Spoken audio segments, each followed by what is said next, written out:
So I'm on page 20 of this handout. And where I was a moment ago was saying that one of the corollaries of Cox's theorem back on page 19 is that you have to be prepared to specify those two quantities under item A, what we usually call the prior and the sampling distribution.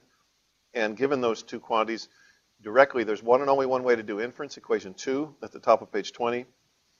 There's one and only one way to do prediction. This is item C on page 20. Your predictive distribution for future data has to be expressible in terms of that first integral under C that doesn't have a number next to it. Often, however, if you look at it, as we've seen before, there's no information about the future data contained in the present data set if you know what the truth is about theta, in which case you can just drop the D inside that first expression in the integral, and you get our usual prediction equation, which says that the predictive distribution for future data D star is a weighted average of the sampling distribution for D star given some truth theta weighted by the posterior probabilities of that story for theta.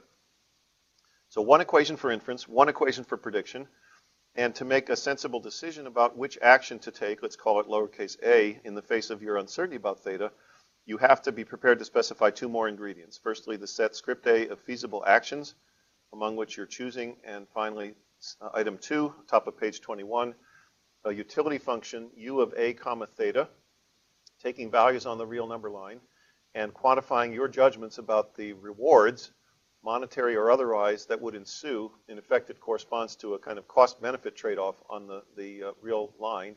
The rewards that would ensue if you chose action A and the unknown really were the value theta. And since the utility function comes out on the real line without loss of generality, we can either set things up so that large values of u are preferred or small values, and just by convention, everybody always tries to make utility values as large as possible. And then having specified those additional two ingredients, the optimal decision is to choose the action A star that maximizes the expectation of your utility function with respect to your current posterior distribution. So equation 4 is just a fancy way to say, find the action that maximizes that integral, the average utility averaged over the posterior distribution. Now that equation 2 that solves the inference problem is traditionally attributed to Bayes, although it's actually just an application of the product rule, and that was already in use by people 50 years before Bayes even wrote it down. And of course, Laplace, as I think I've mentioned before, made much better use of Bayes' theorem than Bayes did in the decades after Bayes died, without knowing at first that Bayes had actually done that. So there's an argument for calling this Laplacian reasoning for sure, and maybe even you could go back and call it Bernoullian reasoning because Bernoulli was already working with the product rule back then. But the name Bayes is stuck, and I think people were engaged by the slightly romantic idea that he didn't publish it in his lifetime, and his friend found it amongst his papers and cleaned it up a little bit and published it on his behalf under his name. So anyway, we call it Bayesian reasoning, even though it might have a different name historically. So Cox's theorem is equivalent to the following assertion. If you wish to quantify your uncertainty about an unknown theta and make predictions and decisions in the presence of that uncertainty, and you want to do this in a logically internally consistent manner as specified through Cox's axioms on the basis of a data set D and background information script B, then his theorem says you can achieve this goal with Bayesian reasoning. And it's a kind of bargain with Cox. He says, you have to specify those four things: the prior, the sampling distribution, the action space, the utility function, and then I will tell you there's one and only one way to do each of the things you want to do. One way to do inference, one way to do prediction, one way to do decision making.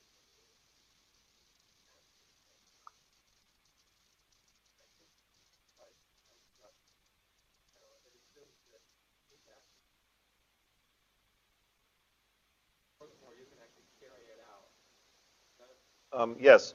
For instance, back in the case study we did on ELISA and testing for HIV very early in the course, we looked at the expectation maximizing expected utility story with two actions. One was only run ELISA on the blood, and the other one was the adaptive thing. Run ELISA, and if it says negative, we call the blood HIV negative. Otherwise, if it says positive, we run Western blot. So you have to make each action sufficiently precise that you're able to compute what the consequences would be under each of those actions. If you write the actions down in a vague way and you're not able to quantify the gain or loss that would come from that particular action, then you need to refine things until the actions are listed precisely enough that you can work out their utilities.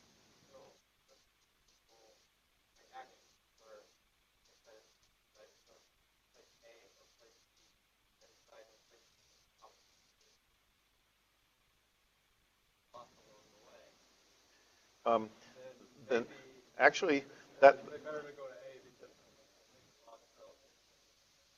but that's okay in this framework because whether or not you get lost is part of theta. It's the thing that's uncertain to you. For instance, if I am trying to drive, let's say, from Los Angeles to Phoenix, and if you've ever done that drive, it's along a pretty boring road. It's Interstate 10, and it doesn't change very much. And you have unless you're a sort of completely religious law abider, you have a certain instinct in you that puts your foot down on the pedal. And so here you are, your action space consists of, let's say you drove at the same speed. And so one action is to drive 65 miles an hour. The other action, next action is to drive 66 miles an hour. Let's round it to the nearest mile an hour, and that you never varied your speed. So your action space consists of the integers from 66 up to as big as you want to try to get away with, right? But maybe we'll say 66 up to 90. And the uncertainties include things like, am I going to get a speeding ticket or not? Am I going to get into a crash or not? If I get into the crash, am I going to die or am I going to get really badly injured? If I get into the crash, am I going to kill somebody else or badly injure them? Those are all things that are wrapped up in the theta. But the actions just consist of deciding to drive this fast versus this fast versus this fast. So the uncertain outcomes get wrapped up in theta, and the actions just represent what you do behaviorally that may lead to various uncertain outcomes. That's the way those things, you're right, those things might seem like they're mixed up with each other, but we try to put the uncertain outcomes in theta, and we put the actions, the actual behavioral choices in script A. Uh-huh. Pardon? Yeah. See, that means that you're saying, okay, good. So you might be uncertain about how to specify the utility function, right? Well, that's just where I'm headed, because what Cox's theorem says is it's a kind of idealized world. Suppose, what his theorem says here on page 22 is, if you want to quantify your uncertainty in a logically internally consistent manner, then you have to be prepared to specify those four ingredients. And once you've specified them, Richard Cox, will tell you how to use them, namely Bayes' theorem for inference and the prediction equation and the maximizing expected utility equation. But there's a big if in all of that, namely just what he's saying. And what I started this whole thing with this morning, if you start with the real world problem you're working on, the way to get from that real world problem to those four ingredients is not a one-to-one mapping. It's not, there isn't just one and only one prior that comes directly from the problem. There isn't just one and only one sampling distribution. There isn't just one and only one action space. And now to your point, there isn't just one and only one utility function. So what we're trying to do now that we've learned up until this particular unit 5 of the material, we've learned how to walk in Bayes' theorem. Now we're going to try to learn how to run with the Bayesian story by being more honest and mature about the fact that with these four ingredients, we have to specify them, but we don't know how to specify them uniquely. And so now we're talking about what to do about that. That's basically this whole unit now of part 5 of the course called Bayesian model specification. Those four ingredients there on page 22, the prior, the sampling distribution, the action space, and the utility function, we're going to from now on agree to call them collectively your model for your uncertainty about theta. And that means, and now I'm saying something I'll say again in a minute, but right away we discover that there's not only a first order uncertainty, namely I'm uncertain about theta, there's also a second order uncertainty of the form, I'm uncertain about how to quantify my uncertainty about theta. In other words, I'm uncertain about theta, that's fine, but I'm also uncertain about the model that I'm going to use to quantify my uncertainty. So we have a kind of second order uncertainty as well, and the whole purpose of Unit 5, Section 5 of all the material this time today and next Friday is to face up to that second order uncertainty and figure out what to do about it. And so you're right. If you're not sure about how to construct the utility function, one thing you could do would be a sensitivity analysis in which you wrote down 3 different ways that seemed plausible to you and looked to see if they all led to the same optimal action. That would be something you could do with a sensitivity analysis. Or if they don't all lead to the same action, you could capture that uncertainty hierarchically by writing down a series of utility functions and putting a distribution on the utility functions. People do that sometimes to try to express their uncertainty about the utility. So you're right. We now are in the realm where we have to think about the fact that we don't know how to specify the ingredients. Cox says, if you want to do this, then you have to give me 4 things, and I will give you back the right answer with those 3 equations. But Cox is completely silent about how to find those 4 things, how to specify them from the problem context. Now, all the theorem says is that if you want to behave in a logically internally consistent manner, then the Bayesian story is one way to do it. That would certainly seem to be a theorem that would cause lots of people to at least investigate the Bayesian story. And I'll just say a little bit modestly, this assertion has not rendered Bayesian analyses ubiquitous, although the value of Bayesian reasoning has become increasingly clear to an increasingly large number of people in the last 20 years, because that's exactly the period of time in which we know how to compute now. We can actually do those equations, whereas before they were still somewhat at the level of theory. And I've already mentioned the advantages. We have a unified probabilistic framework. We can't make lots of interesting statements in the Kolmogorov approach, but you can make direct probability statements about things unknown to you in the Cox and De Finetti approach with no trouble. There is a theorem here, though, if A, then B. And of course, that implies if not B, then not A. And so this comes fairly close to the assertion, if you employ non-Bayesian reasoning, then you're open to the possibility of logical inconsistency. And in fact, my department has asked me both last year and this year to teach a course right now in the winter quarter on non-Bayesian inference, because we want our students to know both the frequency story and the Bayes story. And I've been teaching this course for 8 weeks now at UC Santa Cruz, and I have to tell them, so that they know what all the frequentist developments were in the 20th century, I have to tell my students about a lot of things that are pretty nonsensical, actually, because there's a lot of rubbish in things people tried.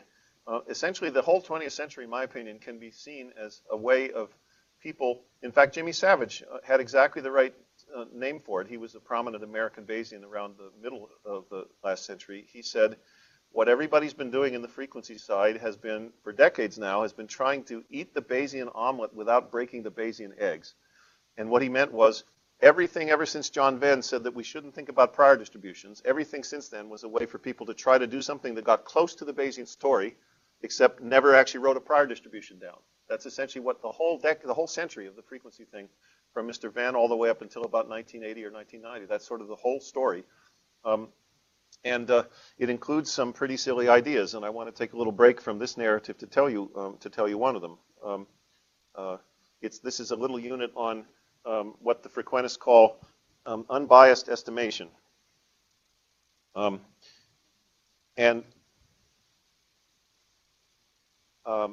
There's a phenomenon going on now in statistics in which the following thing is occurring. People in this field called machine learning have been borrowing statistical ideas and giving them new, sexier names and making much larger consulting fees out of that than statisticians did. This has been going on for 15 or 20 years now. And the same thing happened with the frequentists in the 20th century. The people who were the dominant frequentists, people like Fisher and Neyman, they developed words to describe what they were doing that linked their ideas to strong emotions, and that helped to inculcate these ideas in people's behaviors. So for instance, if I told you that I had a way to estimate things that was unbiased, you have to want to do that, right? You just have to want to do that. Why would anybody do something that was biased? It sounds like you would be thrown out of court, that sort of thing, right? And so now I'm going to show you, though, I'm going to show you a real-world example in which we get a completely rubbish answer by trying to do this thing called unbiasedness. So here we go.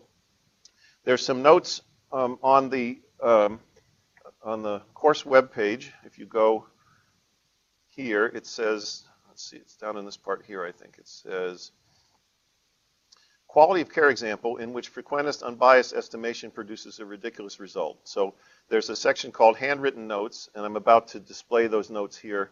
Actually, probably I can display them better this way than by putting them on the document camera. So let's do it like this. And then you'll see also that I've given some R code to generate the data, which we'll run in a minute, and I've translated this stuff into WinBugs with a model file and a data file and an initial values file. So let's look at the handwritten notes first. So this is going to be hierarchical modeling of data gathered with single-stage cluster sampling. So it's something like the variance components model I showed you in the educational example with Bill Brown. And so here we go with an example of how non-Bayesian estimates can produce rubbish results. So, and many other quite different examples can be produced.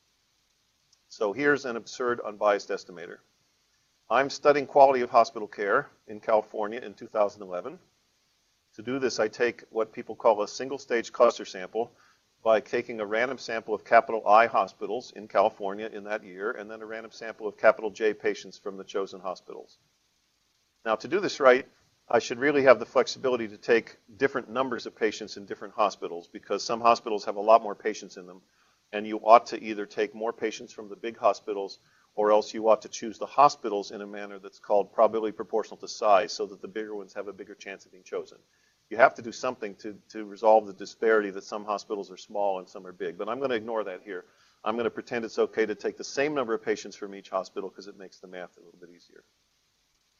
Now, I measure a real valued quality of care score, Y sub ij, and now I'm going to go back to the way that I and the rest of the world, except for the Brits, all think of it. Yij is the quality of care score for patient J in hospital I. So I, the first index, is now hospital, and J, the second index, is now patient nested within hospital. That's backwards from what I showed you in the Brown and Draper paper.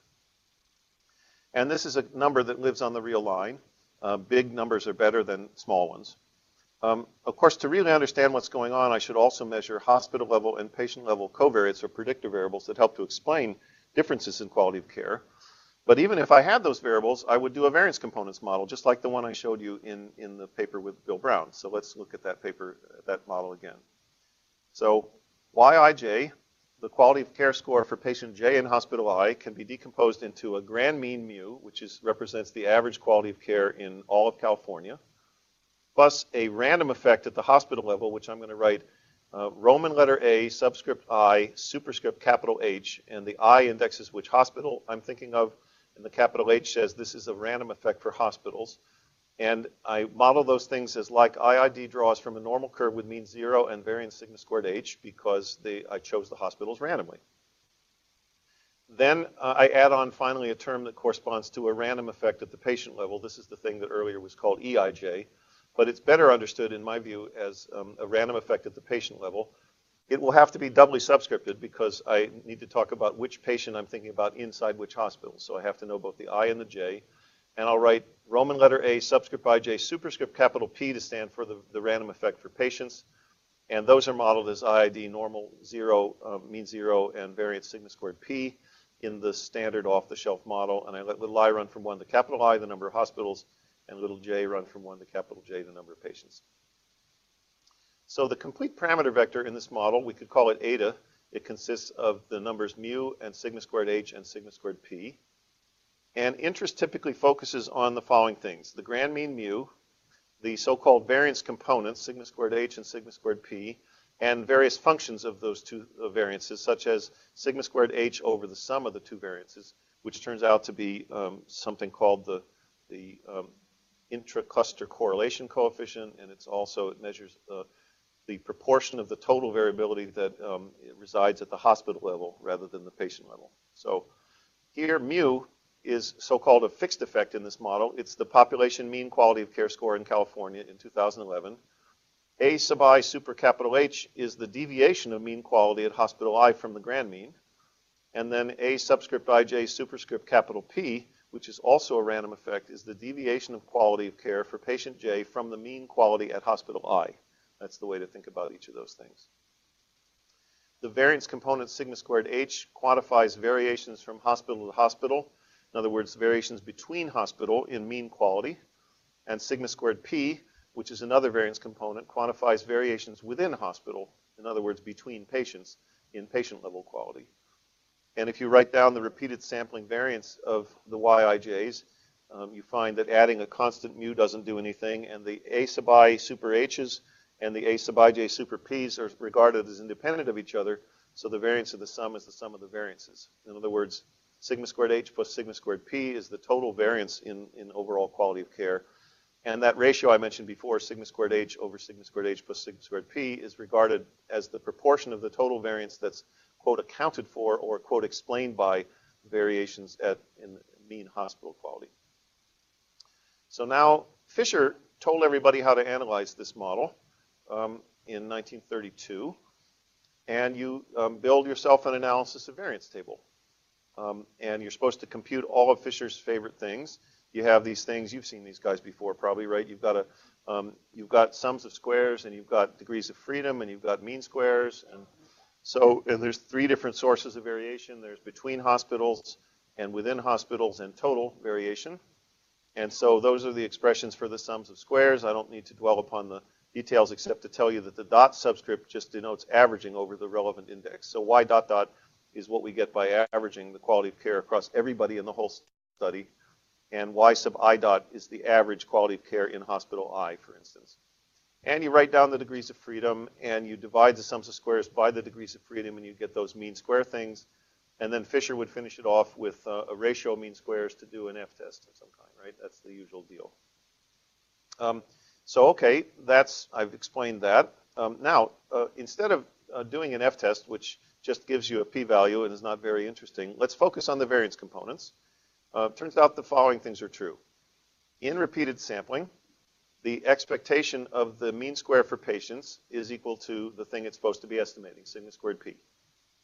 And the expectation in repeated sampling of the mean square for hospitals turns out to be equal to j times sigma squared h plus sigma squared p. So how would you use those two equations to come up with unbiased estimates of those two variance components? Well, the first equation already tells you what to do.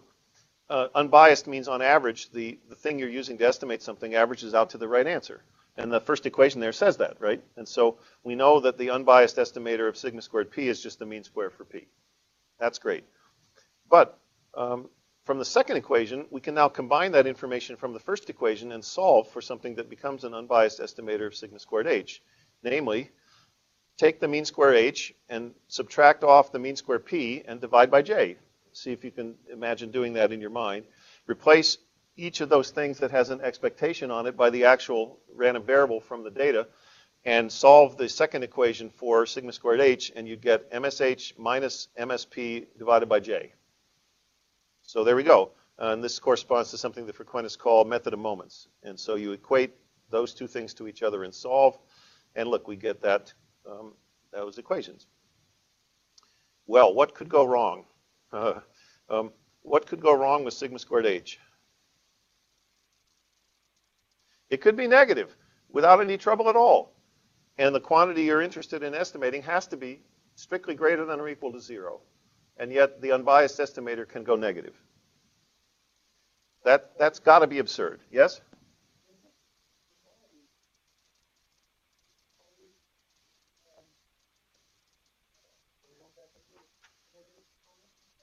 No, I will explain what's happening.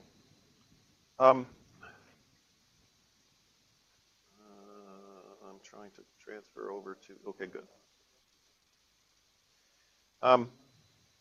Suppose you're the information processing engine that is trying to come up with an unbiased estimator.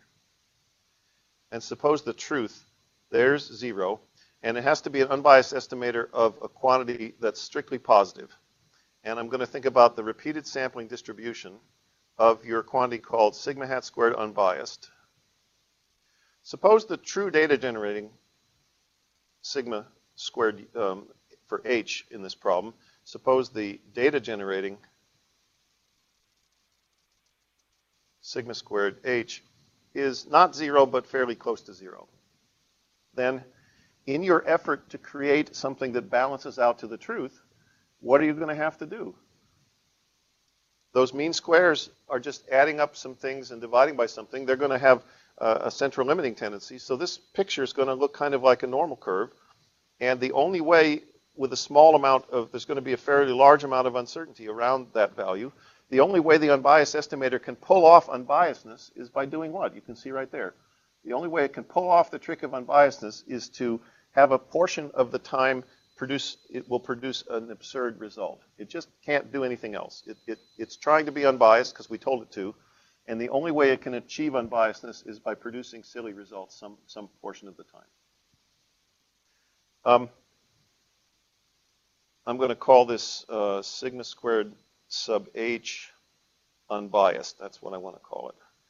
Will this phenomenon usually happen? Now remember what was going on here is that the model looked like this. Yij equals mu plus the a sub I superscript h's plus the a sub ij superscript p's. And these were the guys right here that had IID normal with mean 0 and variance sigma squared h. And little I runs from 1 to capital I. So once again, we're in one of those situations, just like I showed you with Bill Brown, where we have a certain number of hospitals in the study, and we have a certain number of patients inside each hospital. The total number of patients could be quite large, right? If you went to 10 hospitals and got 100 patients from each hospital, you got 1,000 patients there. So it seems like you have a big data set. But as far as sigma squared u is concerned, the effective sample size is really close to what? It's much closer to 10 than it is to 1,000. And so this effect right here will be especially pronounced when capital I is small, because then thinking of this as something like a Pasteur distribution, just thought of in the other way, the Pasteur distribution is going to have a lot of uncertainty because the number of units that are informing this particular variance component is fairly small. So the unbiased estimator, if I wanted to break it and embarrass it, the way I would break it and embarrass it would be to pick a data generating sigma squared h that's close to 0, and then pick a relatively small number of hospitals. And then a noticeable fraction of the time, that estimator will go negative because it has to. There's nothing else it can do. So the basic message here is that if you were taught in your original statistics class that unbiasedness was great, that really wasn't a very good teaching because it's a kind of teaching that involves the following caveat. Unbiasedness is great when you're trying to estimate quantities that live on the whole real number line, because this boundary effect can never occur that way. But when you're trying to estimate things that have boundaries associated with them, for instance, variances that can't go negative and probabilities that can't go below 0 or bigger than 1, you can get absurd results because the estimator will jam up against the boundary, and in order to try to be unbiased, it's going to have some proportion of the time it's going to produce a silly result. An estimated probability bigger than 1, or an estimated probability less than 0, or an estimated variance that's negative. So that's the thing that they should have taught you about unbiased estimation if you ever learned about it before. And so the takeaway here is that if the quantity theta lives on the whole real line, unbiased estimation might be fine. Unbiased estimation could be okay. But boundaries equal trouble for the unbiasedness story, and there's a boundary right there.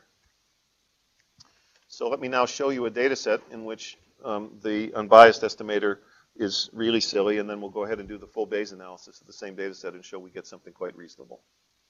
All right, so like it says here, these are definitely unbiased estimates of the variance components, but sigma hat squared h is absurd. So I'm going to go back now to here. These are definitely unbiased estimates of the variance components, but sigma hat squared h is absurd because it can easily go negative. Now, this doesn't bother a man named Henry Chaffee. Henry Chaffee was one of the leading frequentists of the middle of the 20th century with respect to fitting analysis of variance models. He created an extremely famous book in the late 1950s in the Wiley series called The Analysis of Variance. And people all over America used this book as their Bible for the analysis of variance for decades thereafter. I went to grad school, a PhD study at Berkeley, which is an odd place for someone who ended up being a Bayesian to go, as it turns out, because it was run by Mr. Neyman. It's true that this book probably hung around in Berkeley longer than in other universities because Berkeley was so much a bastion of the frequency story. But now I'm going to tell you what Henry Chaffee says about this. So it seems to be on page 228 and 229. So let me tell you what Henry says. I didn't get to meet this man, I'm afraid. He was apparently a lovely man, although I'm about to read some things in his book that are silly. He was a lovely man, and a couple of years after he published this book, he was riding his bike to work from his house over to the University of Berkeley campus, and he was hit by a car, hit-and-run driver, and killed. So that was it for Henry Chaffee. So here's what he says. Maybe I can... I wanted to go over to here. Did I get it? Okay, good. Maybe I can even make it bigger enough that you guys can read it. Let's see if that's possible. The following consideration also applies in more general situations. It may happen with positive probability that the estimate of a variance component is negative. For example, the thing I just showed you. Since the estimated parameter is non-negative, the estimate is sometimes modified by redefining it to be 0 when it goes negative. For example, in place of that estimator, the maximum of 0 and its value would be used.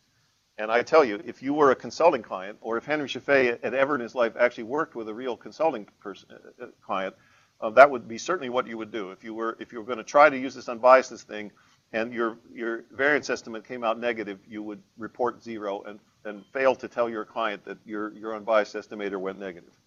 But here's Henry Chaffee on this topic. We prefer not to use such modified estimates. Their distribution theory is more complicated, as if that matters to the consulting client. In particular, the simple formulas we get for the variances of the estimates under the normality assumptions are no longer valid. And here's the kicker. And the modified estimates are biased. So, in other words, he's holding out for unbiasedness over rationality, over reason. Okay, good. And I think I have another one. Do I have another quote like that? Yes. Then he goes on to produce, in fact, I'll show you back over here on the page involving the notes. So this doesn't bother Chaffee. He reveals with his attitude that he's never done any serious applied work, is what I said in these notes. I mean, you just couldn't possibly try to sell that to a client and get paid a check and come up with a negative variance component.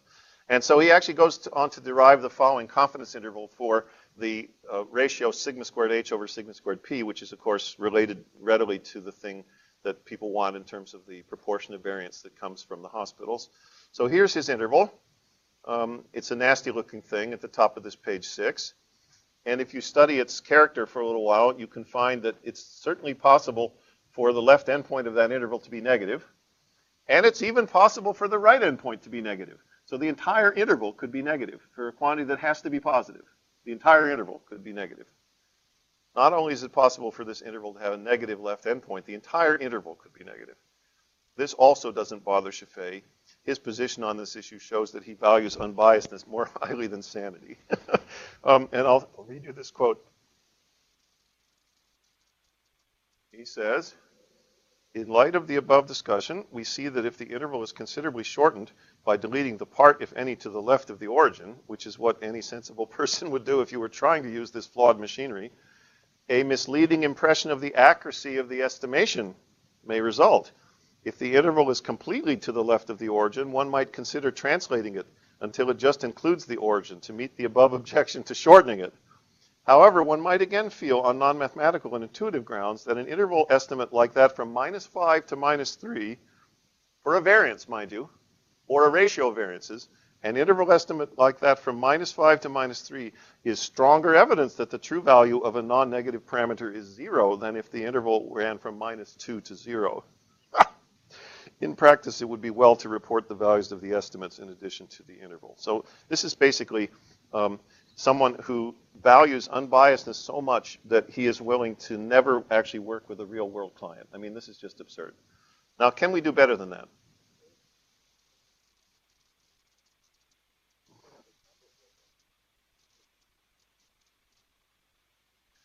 Yes. Well, basically, what the rule says is accept all uphill moves.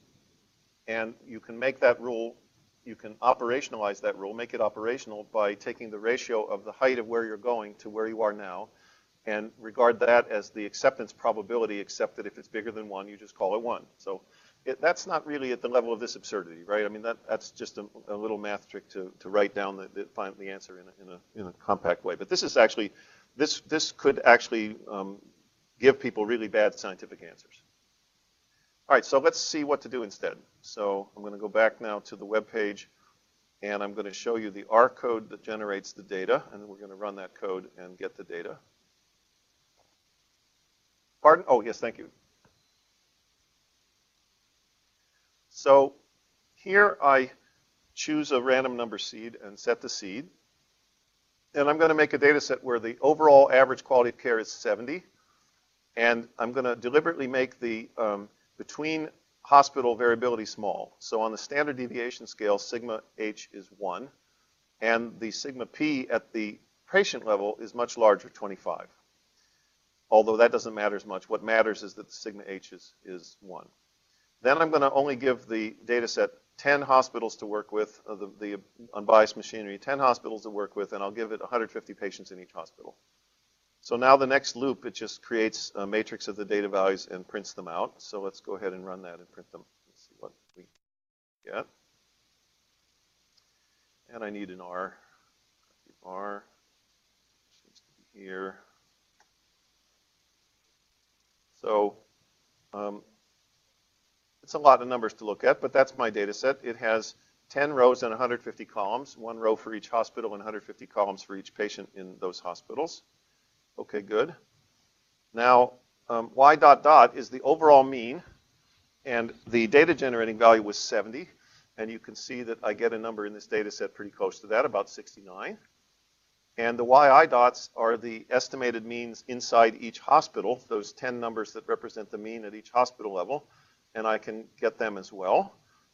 And you see that they fluctuate around 70 with a standard deviation not unlike roughly 1. And so that corresponds to the sigma h being 1. That all makes good sense as well. And now I can compute the sum of squares for hospitals and the degrees of freedom for hospitals and the mean square for hospitals. And now I have to do a little calculating to work out the sum of squares for patients. And I go ahead and do that as well. Okay, and so I run all this stuff just like Mr. Chaffee wants me to, and I get these numbers. And now I work out the degrees of freedom for patients. Oops, what's going on? Don't do that. I work out the degrees of freedom for patients and the mean square for patients, and then I work out the unbiased estimator for sigma hat squared for p, for sigma squared p, namely the mean square for patients, and I work out the unbiased estimator for the variance component for hospitals, and it comes out negative. So there you go. There's an existence proof that Mr. Chaffee's machinery can indeed produce silly results. We could analyze this to find out with those values of the data generating parameters how often it produces those negative results, but I didn't do that here. Now I need the data set, variance components example data1.txt, and that got put somewhere. Let me go ahead and change directory to local disk C and short courses and our course. Whoops, what just happened? That's weird. Didn't want it to do that. Strange happened. Let me try again. I want to make sure I'm able to read this data into the right place in R. So let's go ahead and, or at least that it prints things, the right stuff gets printed out from R. So let's just go into eBay Google 2013. Let's go there, and I'll run the dput command again. So there's the data set. Now I'm going to go back, actually I'm going to go back to the web page and grab the model file. And here we get that Indonesian thing again. What am I supposed to do to help Google? I'm supposed to say options. I'm supposed to say report this error, right? Okay, good. So if enough of us run WinBugs, eventually it will stop telling us that this is in Indonesian. So now what do I say? Select a language. I'm not sure which language it is. Or can I put in other? Like didn't you say other? And I'm going to say WinBugs. So eventually that's going to show someone sitting around in Google is going to eventually see these things, right? I suppose so. Okay. So anyway, I was trying to be here, not there. So let me go back. Oops, that's not where I wanted to be. This is where I wanted to be. No, I don't want to translate it. Thank you, Google.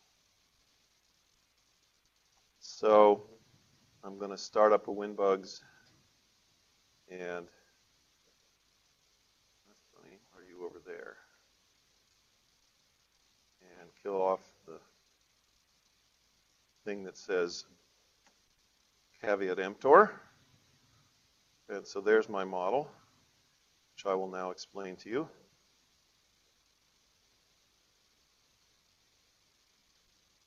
I have a sampling distribution or likelihood loop as I runs from 1 to 10 hospitals.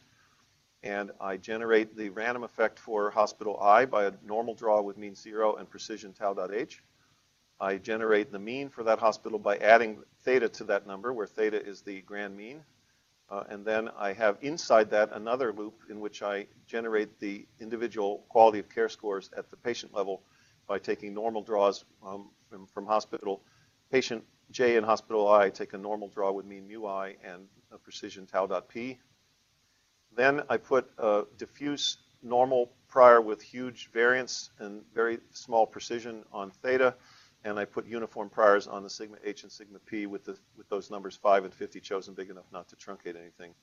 And then I have to tell down here at the bottom, I have to tell WinBugs how the tau.h and tau.p relate to the things that got priors on them. So you've seen that stuff before. All right, good. So that's the model. Now let me grab the data. And here I took what came out of R and messed with it a little bit. Didn't have to mess with it very much, but I messed with it a little bit and got the resulting file. I think I've shown you matrix data before. You have to say the matrix is a structure, and it has to have two components, .data, where you give it a vector of all the data values read in row order. And then at the bottom you say, what the dimension is as well, and it works out that it's supposed to read the matrix in the right way. So that's how you work with, how you read matrices into WinBugs. Now let's go ahead and grab the, initial values file as well. And I'm going to start theta. I'm going to start everybody out at their data generating values. Why not? Because that's funny. That is exactly not what I wanted you to do. Wrote that thing right in the middle of my data file. So let's get rid of that. Put it right here under new and hope that that little glitch did not mess anything up. So, am I still mic'd? Can you still hear me off the mic? Meaning that we're still recording me okay? Does that sound? I think so. Yeah, so. Okay, good. So now I'll do the other thing. I will check the model, which had better work. Everything's fine. I now read the data in and compile. And I now read the initial values in and load them. And it'll probably say some things around initialize, so I'll use the gen inits button to do that as usual. Then I do a burn-in, my ritual burn-in of 1,000, which doesn't really, probably not necessary at all here, but I'll do it anyway. And then I choose the update. No, I did that already. Then I choose the monitor tool. And let's focus on the things that we care about. So let's look at theta and sigma.h and sigma.p. And that's really all I care about. Okay, now I'll go ahead and get 100,000. Refreshing every 10,000. It should go pretty fast, even though there's. Are you actually updating or not? There we go. Now it's updating. Actually, it does take a little while to run. Come on, I want you to keep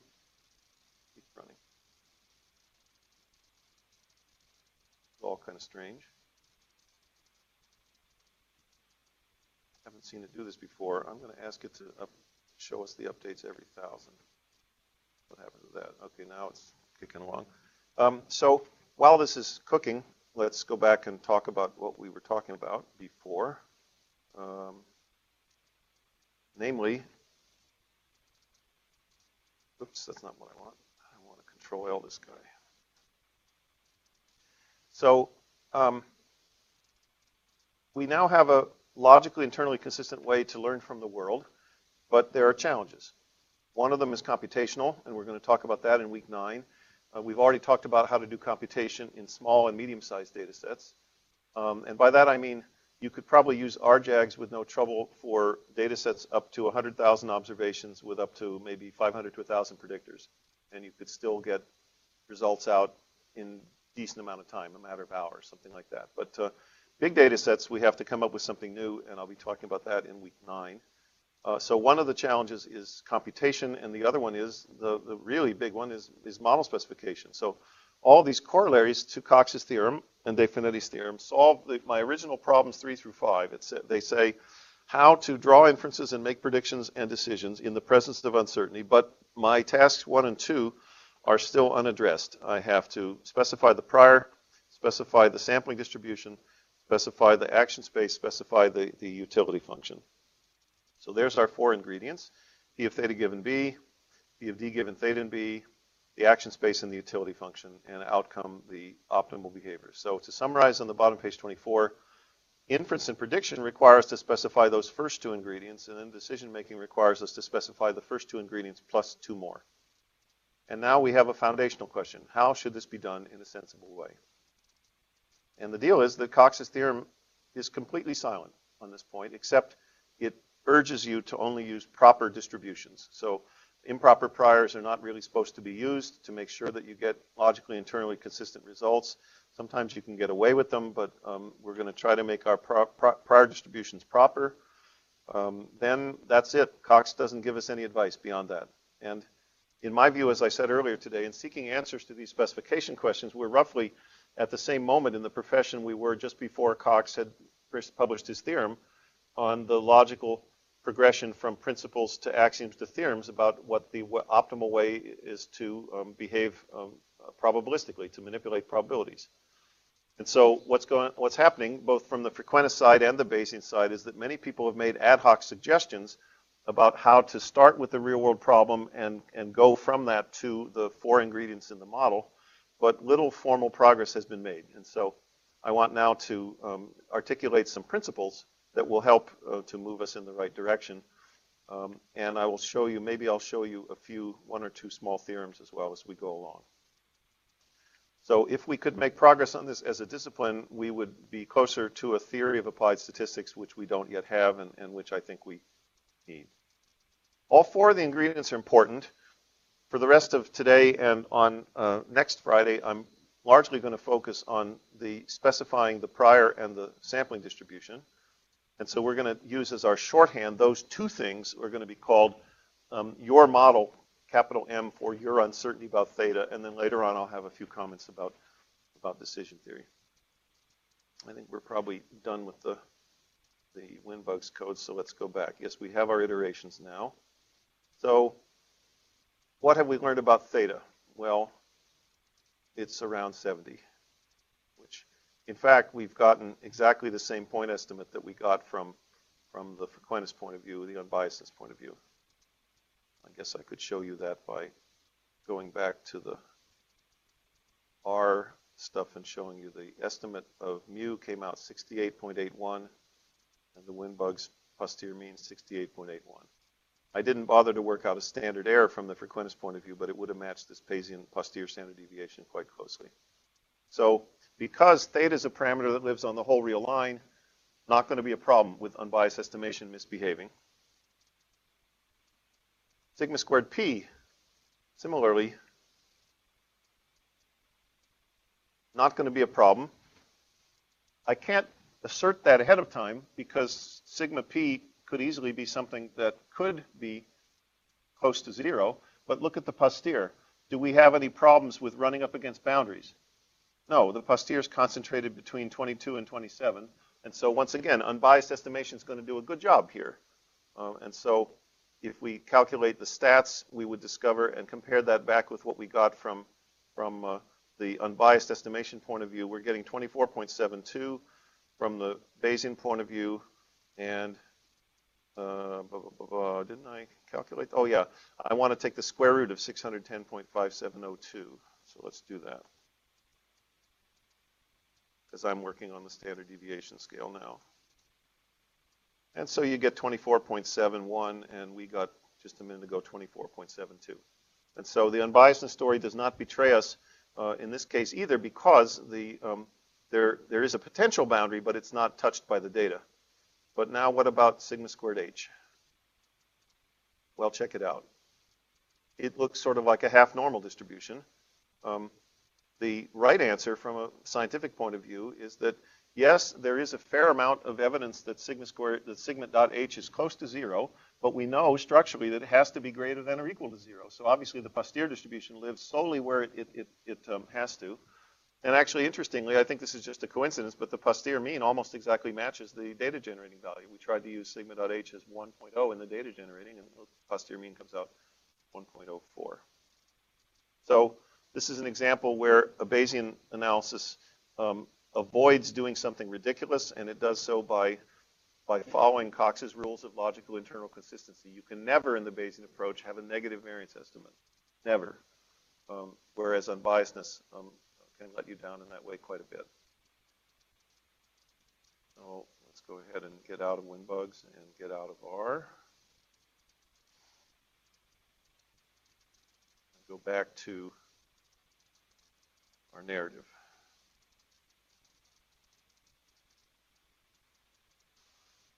So now comes our what I'm going to call our specification burden. How should your model be specified? And we can all plaintively ask, where is the progression from principles to axioms to theorems to guide us, the way Cox's theorem settled the foundational questions for probability? And the answer is that progression is nowhere in sight. People are still, because the problem of translating from the real-world context to specifications of those four ingredients is a difficult one. People are still wandering around in the wilderness doing ad hoc things.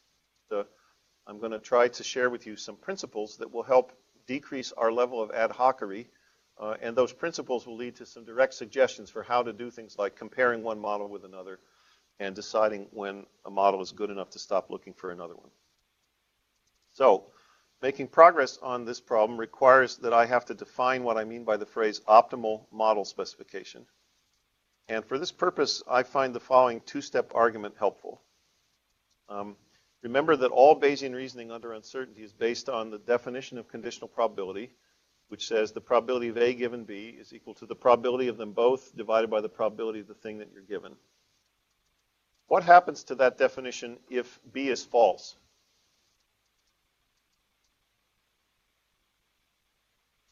It becomes the probabilistic equivalent of dividing by 0. And so what the real definition of the idea of conditional probability should be is not quite the formula I just said. It should be the following formula.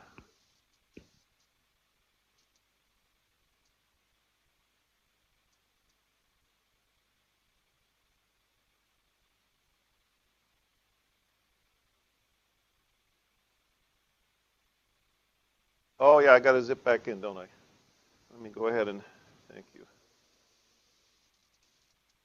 We had our fun with Henry Chaffee, and now we have to recalibrate.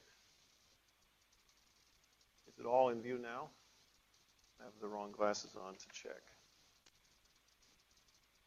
Looks pretty good. I could probably go out a little bit more, or at least the top of the page, but I don't want to cut off the bottom either. So. Wow. Where's the bottom of the page? Oh, there we are. Good. So the real definition should be, that's because it should be nice and perpendicular. Good. The real equation should be P of A and B over P of B if P of B is greater than 0, and undefined if P of B equals 0. Conditioning on something that's known to be false is like the mathematical version of starting with something like, if 1 equals 2, then I can prove to you anything you like. Have you ever played that game in any of your math classes? If you start with something that's false, a false premise can lead to any conclusion you want, either true or false, nonsense or correct. Anything happens. So this is exactly the probability analog of that. If we condition on a false proposition, then you better watch out, right? I mean, this is not a good thing to do. And so that's the first thing to observe. So that leads me to what you might call rule 1. All of us should try hard not to condition on propositions that we know to be false. That's probably a bad thing to do in the Bayesian world. And also we should try hard not to condition on propositions that may be false, because if they are, then we will have divided by 0 without knowing it. So for me, this motivates the following definition of optimal model specification. So I'm going to say that my model specification process has been optimal if it comes as close as possible to the goal of conditioning only on propositions that are rendered true by the context of the study and the design of the data gathering process. In other words, I don't want to artificially stick in other assumptions just because they make my life easier to compute, or because I hope they're true and then might turn out to be false. I would like to have the stuff to the right of the conditioning bar be bedrock, be things that we know are true from the context of the study, from the design of the data gathering process, and from anything else that you regard as completely bedrock, such as if theta is a variance component, then it has to be greater than or equal to 0. In other words, things like that. If we can figure out how to specify the prior and the sampling distribution in a way that conditions only on propositions rendered true by the context of the study and the design of the data gathering process, then I will regard us as having arrived at optimal model specification. And in fact, I need to say a little bit more, because I want not only to condition on those propositions, but to condition, yes, I want to condition on those propositions and condition only on them. I'd like to not bring in any extraneous things. An example of what I mean by bringing in an extraneous thing is, well, in that model a minute ago, Yij equals mu plus a sub I super h plus a sub ij super p, where these things were IID normal 0 sigma squared h, and these things were IID normal 0 sigma squared p. And I runs from 1 to capital I, and j runs from 1 to capital J. Is this part here, does it arise directly from problem context and or the design of the data gathering process? Is there anything about quality of care scores that force them to behave in a way so that the random effects at the hospital level would be like draws from a normal curve? No. Same for this.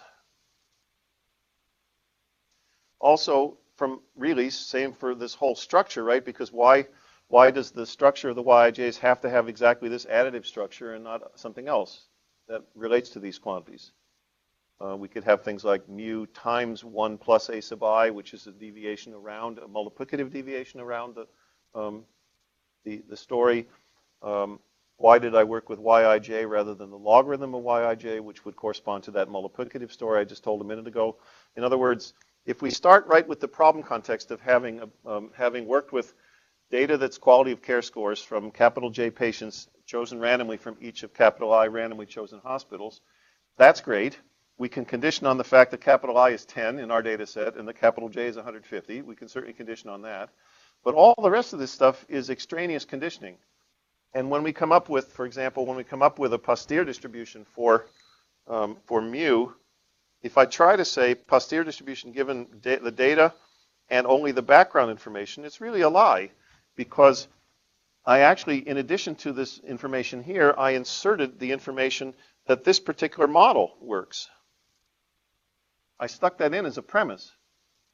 And you could say, well, maybe I just implicitly tried to stick it into the script B part of things, but it didn't come for free from the design of the study and the data gathering process. I just imposed it on the story here because I knew how to calculate in that model. And it was a convenient thing to do. It's a sort of off-the-shelf model. I have to start somewhere. So really, I can't really write that down. What I have to write down instead is what's the posterior for mu, given the data, given the background information, and also given that I chose that particular model structure. This model structure, right up there. That isn't really the posterior that I want scientifically. Do you agree with me on that? Because it involves conditioning on something that might or might not be a correct representation of the world. Now, fortunately, when you condition on an incorrect model, it does not correspond automatically to dividing by 0. Thank goodness. In that thing I just showed you a minute ago. Because, for example, if I condition on this model and the model structure turns out to be wrong, this model itself has a lot of freedom in it. It has a mu that could live anywhere on the real number line. It has a sigma squared h that could be anywhere it wants on the positive part of the line, and sigma squared p. And so it doesn't act like a single proposition that I'm conditioning on that's false. It acts like a kind of a space of these things where mu is allowed to be anything it wants, and sigma squared h and sigma squared p. So the model is actually, with unknown parameters in it, is actually like a three-dimensional construct sitting inside model space. And all we've done is we've conditioned on that construct. So we're not really conditioning on something that's known to be false.